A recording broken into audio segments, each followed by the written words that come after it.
Cue intro in 3, 2, 1. Okay. I know you guys have probably seen my intro before in my immigration celebrating immigrant success video. So it wasn't intended. Okay, so why? Why? I don't understand. Every time. Okay, so you guys have probably seen my intro in my celebrating immigrant success video.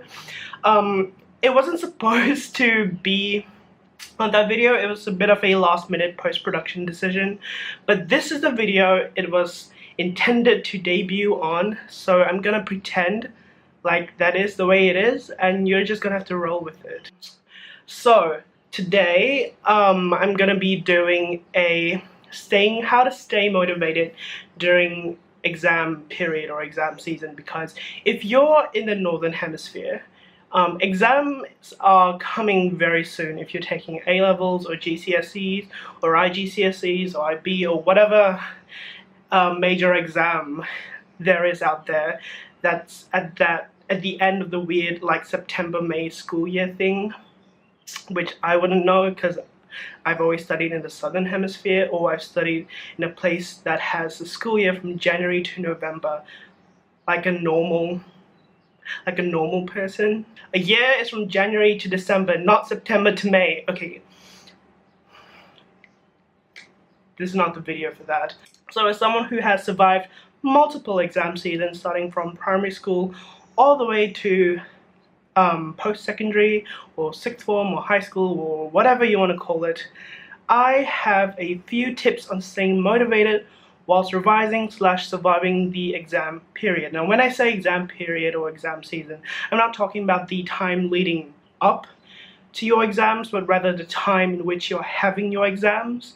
So I'm not talking about the term in which your exams are happening, but rather the weeks in which you are taking your exams, if that makes any sense, which probably does make sense if you're watching this video anyways. The first tip I have for you, probably gonna be a little bit controversial, but I always say eat. Gorge yourself out and feel unapologetically good about eating. A lot of people I know can't eat when they're stressed, and that affects their ability to stay energetic. They become really lethargic because of that. I, on the other hand, stress eat a lot. Now, most YouTubers or most study tubers or study blogs out there will tell you to eat healthy whilst you're revising for your exams. I say eat whatever makes you feel good during the exam season, because you need it. You really need to feel good to be motivated. So eat healthy and drink healthy and do all those healthy things. I think you should do those leading up to the exams, and when you're actually taking your exams is when you should let yourself go a little bit. Okay, so my memory card got really full, so let's continue. So I mean, think about it. If you're really stressed, are you gonna grab an apple, or are you gonna phone up Domino's and order a $5 cheese pizza? Because I know what I do. And I did that every day. I'm not a good role model, guys. Yeah, but like, treat yourself. You know, treat yourself during your exam season, and you know, you'll get motivated and you'll get pumped because you've treated yourself and you made yourself feel good, and you've already maintained your health all the way up to the exam season. And it's just a couple of weeks, and after that you can go back to a healthy routine once again. And the next tip I have for you guys is I'm so gassy, oh my god, is to be around a lot of friends who are going through the same thing as you are. Now it can either be a group study session or just hanging out with them, because being with people, around people that are going through what you're going through can be a really motivating thing. because you guys can hype each other up, you guys can remind each other things, you guys can test each other on the fly. I spent a lot of time with my IB family during my IB exams, and that really helped because we motivated each other, we gave each other tips, we hyped each other up, we affirmed each other's abilities to do well in the exam, and all around we just brought a whole atmosphere of positivity because we were just around people who understand what you're going through.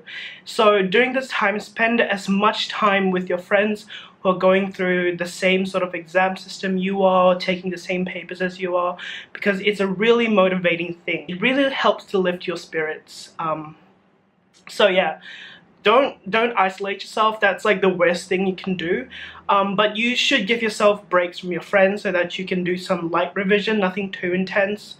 But yeah, always surround yourself with people who can lift you up and motivate you and just hype you to do really well in your exam, and it's a really good confidence booster. I had a friend who, she thought she was gonna fail chemistry, and I was just like, listen, you're not gonna fail, you are gonna pass and you're gonna do well, and in the end she passed. She went from a 2 to a 4.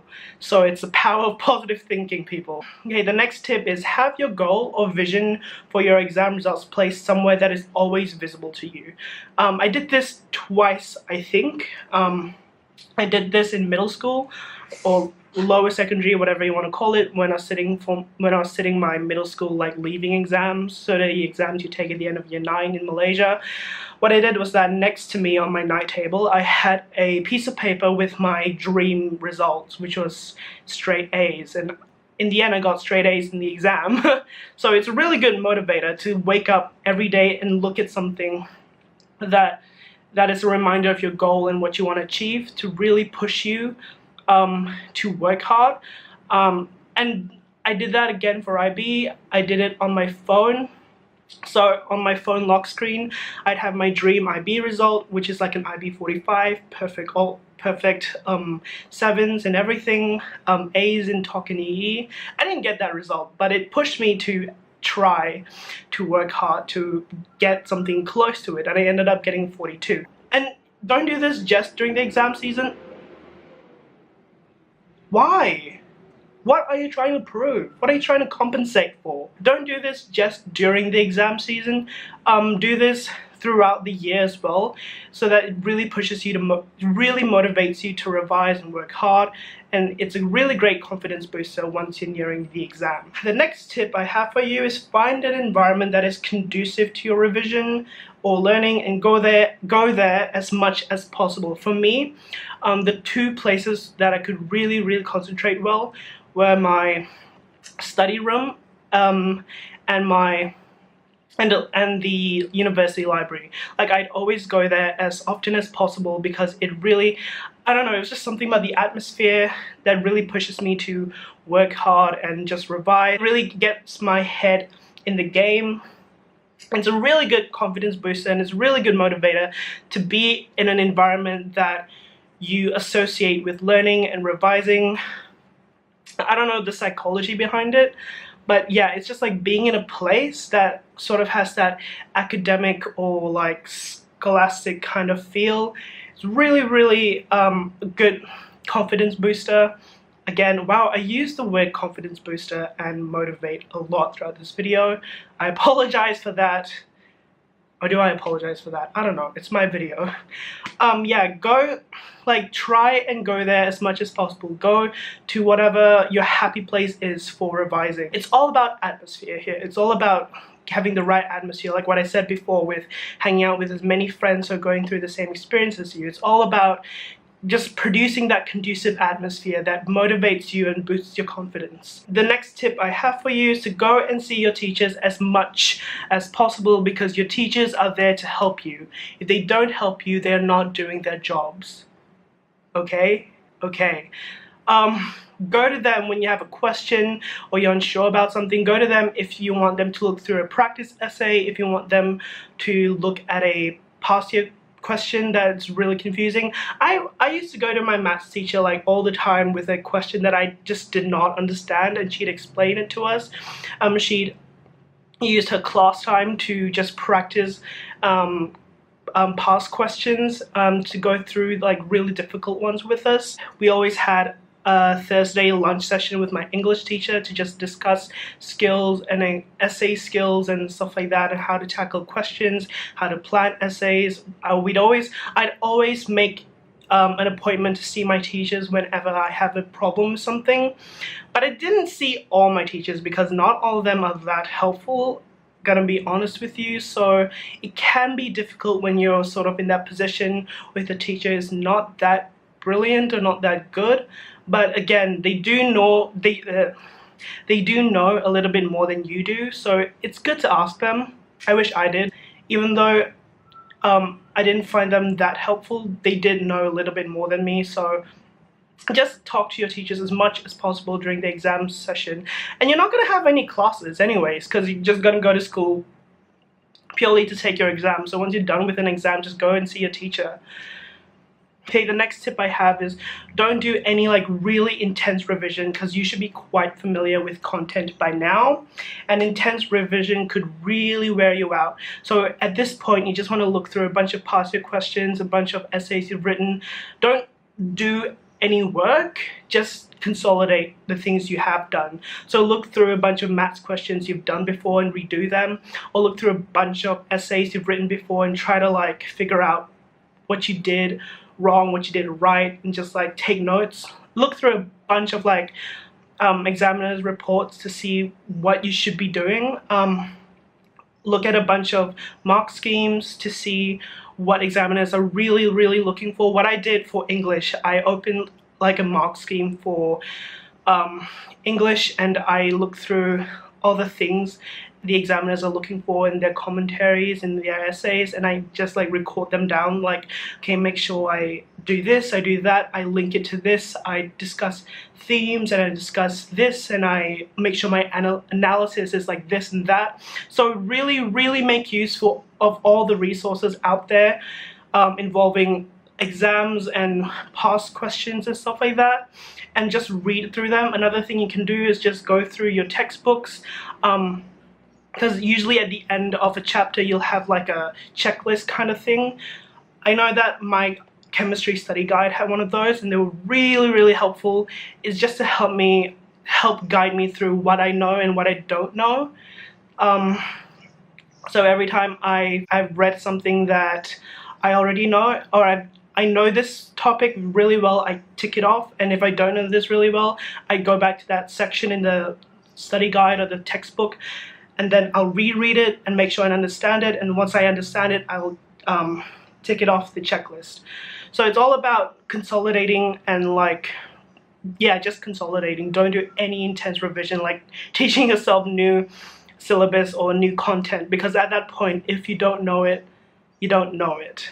But it's good to know as much as you can, but just try your best, because you don't want to stress yourself out, and once you stress yourself out, you're going to forget the things you already know, if that makes any sense, you know.